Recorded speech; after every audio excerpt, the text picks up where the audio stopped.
Okay, so today we're going to be looking into a case that is pretty fascinating and honestly a little unsettling. We're asking grifter or gifted hmm with Samuel Israel III, founder of the Bayou Hedge Fund Group. Yeah, his story really does kind of blur those lines between, ambition, a little bit of vision, and just straight up deception. I mean, it really is a wild ride full of twists and turns that I think ultimately says a lot about human nature and the allure of wealth and what happens when that trust is broken. You got that right. I Yeah. mean, faked suicide, nationwide manhunt. It sounds like a movie. Yeah.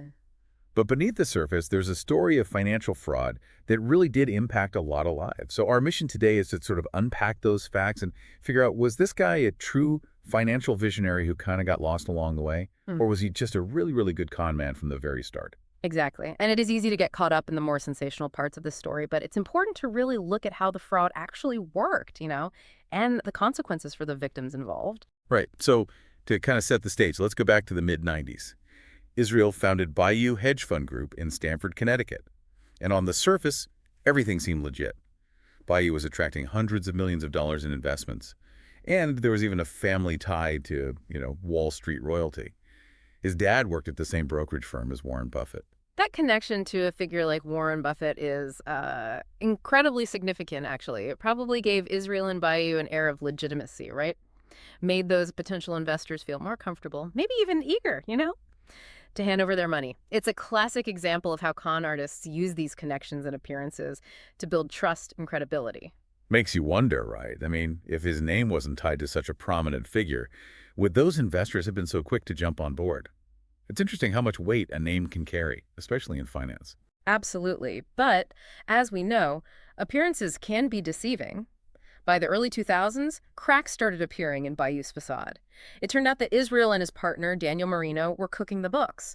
They created a fictional world of profit just to keep that money flowing. And they weren't just fudging numbers here and there, right?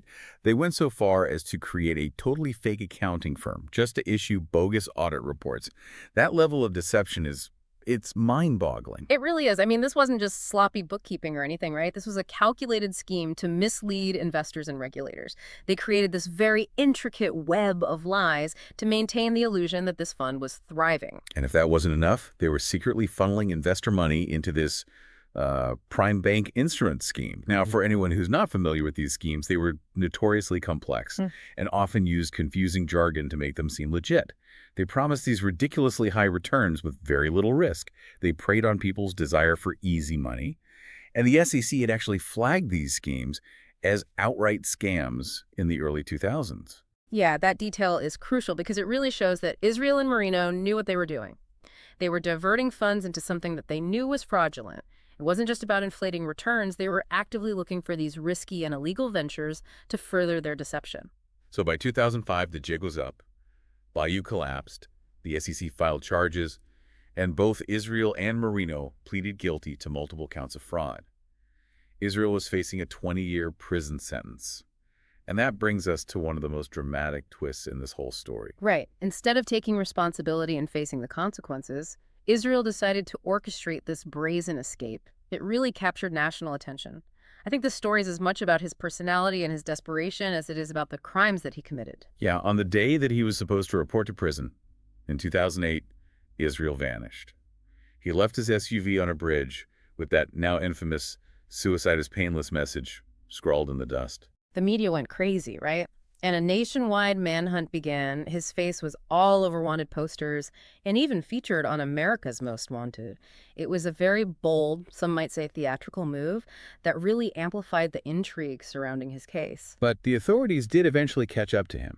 Even the most elaborate escape plans can unravel. And as we go further into his story, we're going to see how this desperate act of escape reveals a lot about Israel's character.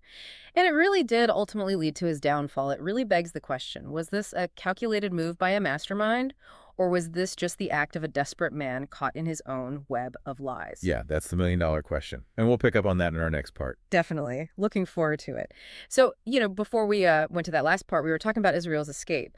But let's kind of rewind a little bit and try to figure out how he actually managed to fool so many really sophisticated investors, right, for so long. Like, these weren't naive people. These were seasoned professionals who, at least in theory, should have been able to see those red flags. That's what's so interesting about this case. Oh, How do you build something like that? Such an elaborate facade of success and maintain it for years. Like, what were the key ingredients in his recipe for, deception? well, it was a bunch of things, really. I think Israel understood how investing works, like the psychology of it, Yeah. and he really used that to his advantage. So he created this aura of exclusivity around Bayou, right? So it was like you had to be in the know, part of this elite circle, to even get a chance to invest. Sort of like, like that velvet rope kind of keeping the riffraff out and making those on the inside feel special, privileged. Exactly. And that feeling of exclusivity, that can be really seductive, especially when you're dealing with people who are driven by, ambition and that desire for wealth. Yeah. And don't forget that family connection to Warren Buffett. Even if it wasn't intentional name dropping, that association probably played a part in reassuring those investors and, building their confidence in Israel's abilities. Oh, absolutely. It's a reminder that even in, high finance, where numbers and data are supposed to be everything, reputation and who you know can be these really powerful tools of persuasion. It is kind of unsettling to think that even people who are supposed to be savvy investors can be swayed by things like that. I mean, human psychology is complicated. And even the most rational minds can be influenced by their emotions, their biases, just that desire for social proof. And Israel, he was a master at exploiting those vulnerabilities. So he creates that air of exclusivity, leverages the connections, and then to kind of solidify that deception, right? He brings in that fake accounting firm and those fraudulent audit reports. Yeah, those fake reports were key to keeping that illusion going. Investors were looking at what seemed like, independent verification Yeah. of Bayou's success, so they kept pouring money in, completely unaware of what was, that rotten foundation underneath it all. It's a classic bait and switch.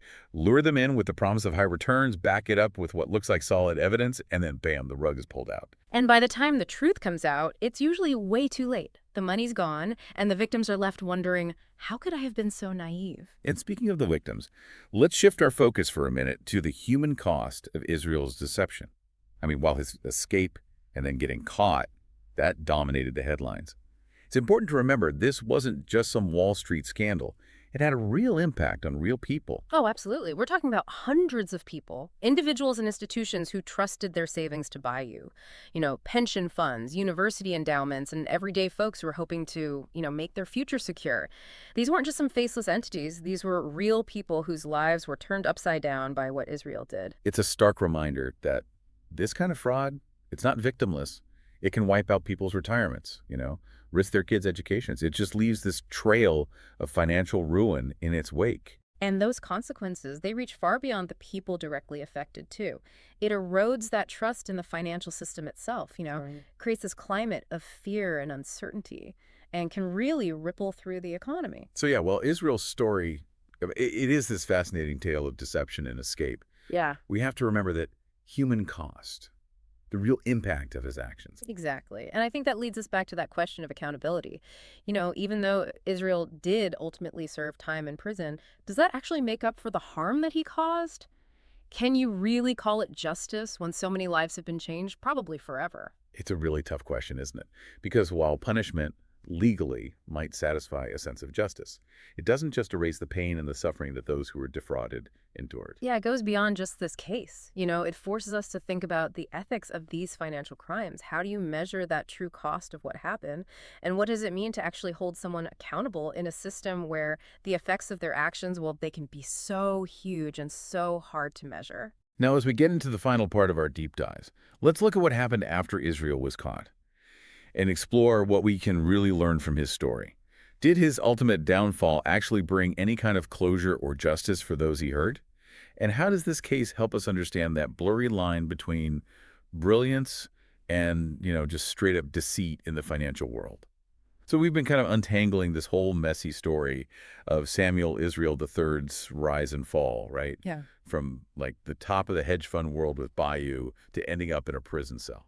It's a story that just brings up so many questions. Ambition, deception, that line between, is someone a genius or are they just really good at conning people? Yeah, and as we get to the end here, we're left trying to figure out what happened after all of this.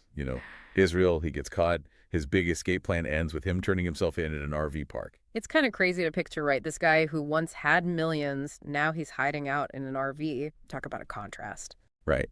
And even though him getting caught, it was a relief, especially for the people he hurt, it also brings up a whole other set of questions about accountability. Like, what was the real cost of what he did? Yeah, because, okay, he gets caught, he gets sentenced. But the impact of his fraud, it goes way beyond just him going to prison. We talked about, the investors who lost a lot of money, but what about that trust that gets broken? Yeah. How did this whole thing affect how people see the financial industry, like in general? That's a really good point. These kinds of cases, they really chip away at that foundation of trust, and that's essential for any financial system to actually work. When people stop believing in the institutions, the people who are supposed to be managing their money, well, it makes everyone uncertain and skeptical. And being skeptical can be a good thing, Yeah. right? It means we're going to ask more questions, be more careful, and actually hold those in power accountable. Oh, absolutely. But it can also lead to people just feeling disillusioned, cynical, like they don't want to be a part of the financial markets at all anymore, or they just don't trust anyone who says they're looking out for their best interests. So even though, Israel was brought to justice, you can say that the damage he did goes way beyond just those initial victims. It casts this shadow of doubt over the whole financial world. Exactly. And that's why it's so important to really look at cases like this. They force us to see those weaknesses in the system that allowed something like this to happen and to figure out how to prevent it from happening again. Looking back at Israel's story, what are the big takeaways, the lessons we can learn from, how he got to the top and then how it all fell apart? Well, one of the biggest ones, I think, is how dangerous it is to have ambition without any limits and the allure of making money fast. Israel's story is like a warning, right? About how powerful greed can be and what people will do to get rich and powerful. It reminds us that even in finance, where everything is supposed to be logic and reason, human emotions, what drives people, that plays a huge part in how decisions get made. And it can be really unpredictable. And it also shows how important it is to do your research, to be really careful about what you believe, and to question anyone who promises you'll get rich quick without much risk. If it sounds too good to be true, it probably is. Israel was really good at manipulating people. He knew exactly how to play on their psychology. He used his connections, made it seem like you had to be special to be a part of it, and basically created this giant web of lies that caught so many people. Yeah, his story is a reminder that, in finance, just like in life, things aren't always what they seem. And sometimes the people who seem the most successful, they're the ones with the biggest secrets. So as we finish this deep dive into Samuel Israel III's life and his crimes, it leaves you feeling kind of cautious, more aware of how easy it is to be tricked. And it makes you want to be more careful, more skeptical, and really think for yourself. It really shows you how people can be both brilliant and deceitful at the same time. It reminds you that wanting wealth and power too much can corrupt even the smartest people, and that when people do bad things, the consequences can be really huge and really hurt a lot of people. So I guess the question of whether Samuel Israel III was a visionary or a con man, it almost doesn't even matter at this point. His actions speak for themselves. Right. And what he left behind, it reminds us how important it is to have integrity, to be accountable for what you do, and to always keep looking for the truth and for justice in a world where it's so easy to be fooled by what you see on the surface.